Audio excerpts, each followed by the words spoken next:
Hi everyone, we're now live at TEDx Beacon Street, and sitting next to me is Deborah Dianzo, General Manager of the IBM Watson Health. Welcome, Deborah. Thank you. Thank Well, you. now Deborah just got off the stage and delivered a fascinating talk. Would you mind telling a little bit about what was the talk about? Sure. So I talked about cognitive computing in healthcare. I talked about IBM Watson and how Watson is helping right now today, helping oncologists diagnose and treat cancer. Awesome. So how is Watson? What kind of work is it doing to So help? this is the thing. So cognitive computing, it's not a computer that you program really. So what Watson does is it reads. So in the case of healthcare, it can read our electronic health records, it can read our medical images, it reads our pathology reports, but it also reads the 8,000 research papers that are being written every day. It reads, we have read into Watson tens of millions of de-identified patient electronic health records. It's read 200 textbooks, 300 medical journals, millions of pages of medical research papers, and it's been trained by the best oncologists in the world. And it uses all of this data and its training to understand what cancer it has in front of us and what possible treatments will be. And cognitive computing, we say that this is a learned colleague for the physician. It helps the physician to diagnose and treat their patients. And how is cognitive computing changing the healthcare industry right now? There's a lot of variability in care. If you think of any disease, but let me talk about cancer and then diabetes, if I will. Think about cancer. There is actually great variability in treatment of cancer care between physicians, between hospitals, between states and countries. And what Watson can do is, first of all, it can read all the new information coming out about cancer and its cures, and Watson reads fast. And it allows then to put in front of the physician when he's talking to his patient the absolute pertinent information that the physician needs to diagnose and to recommend a treatment. So it's really helping the physicians spend more time face to face with their patients, not searching through the electronic health record, not staring at an image, but really talking to a patient face to face. Then we did something really cool in diabetes too. So we were working with one of our partners called Medtronic. Medtronic makes continuous glucose monitors for diabetes patients, type 1 diabetic. But if you're a type 1 diabetic, you have to make 300 to 400 decisions a day on your disease. Working with Medtronic, we read in 10,000 patients, all their information coming off of the Medtronic database, and Watson was able to determine in a 3-week time period that we could predict a hypoglycemic event 2 to 4 hours before it happens. Now, if you're a diabetic, this is phenomenal because now what you could do is you can maybe get up, walk around, eat something, take action that's going to help you, and not have to worry about this event happening in your life. Absolutely. And it's so important that Watson from IBM is making such important change and move in healthcare. And those two fields, what's the advantage of IBM Watson in helping people to innovate? Well, you know what? First of all, in healthcare, time makes a difference.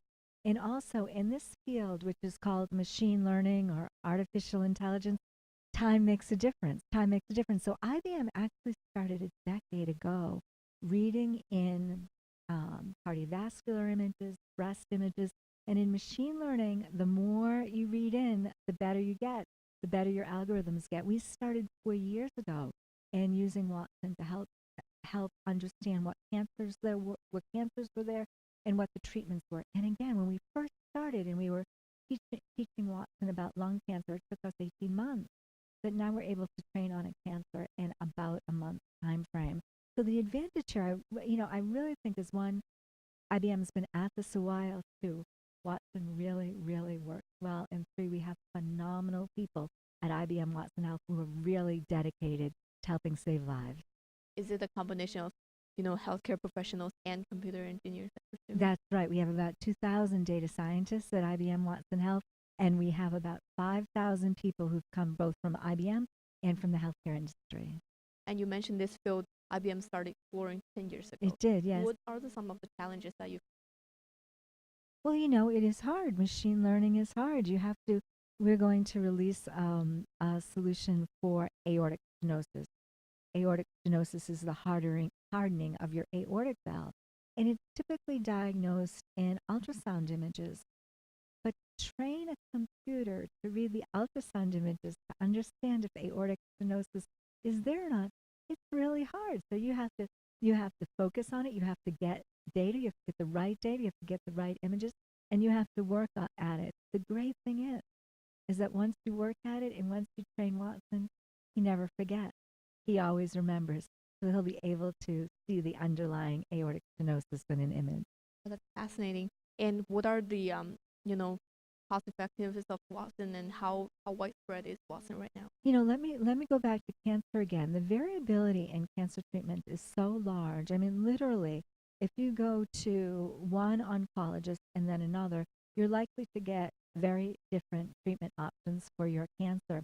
That variability of care, one, it makes patients worried, but two, it ends up costing a lot. And the result of that and other things is that first line cancer treatment on average is only works 30% of the time.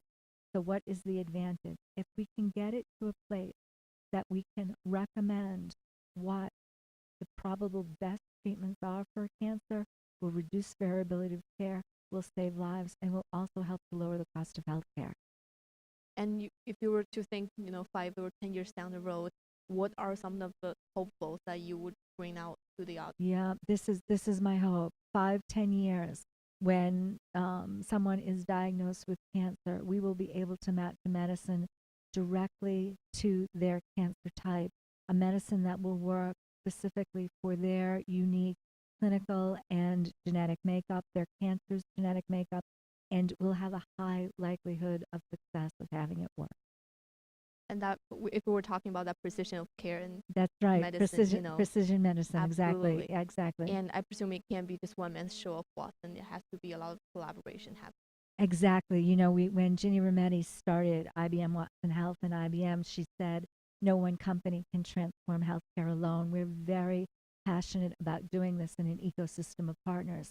So we have partnerships with Quest Diagnosis and Precision Medicine. We have partnerships with Celgene and Watson for Patient Safety, with the Broad Institute, and understanding the resistance of cancers that go on with Medtronic and diabetes, with Johnson and Johnson on knee and hip operation, and about 75 other major partnerships, and about 350 entrepreneurs who are building on top of IBM Watson Health. That is indeed a very exciting picture that you're painting. And if the general public would like to learn more about what is Watson doing or your work, where can they find more information? Yes, go to IBM Watson Health and you'll see it. Thanks. IBM Watson Health, there we go. And if you're interested in checking out Deborah's full talk, please go to tedxbeaconstreet.com. Thank you.